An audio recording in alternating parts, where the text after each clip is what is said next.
Un défilé militaire pour commémorer le 55e anniversaire de l'indépendance du Congo. Les officiels congolais, les chefs d'État invités et la foule se sont donné rendez-vous dans l'unité ce samedi dans la ville de Ouesso, capitale du département de la Sangha. Je crois que c'est une occasion où le peuple se rencontre avec le peuple et ça a permis en quelque sorte de brasser les fils et les filles de tous les 10 départements que compte le Congo.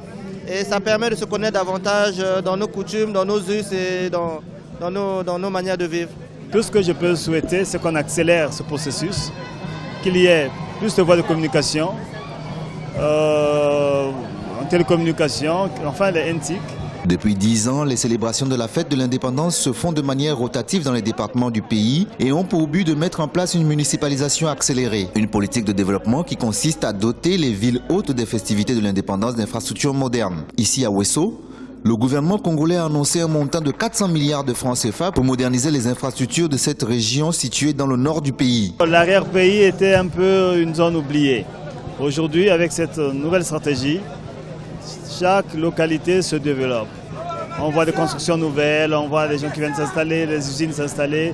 En tout cas, il fallait commencer ça plus tôt.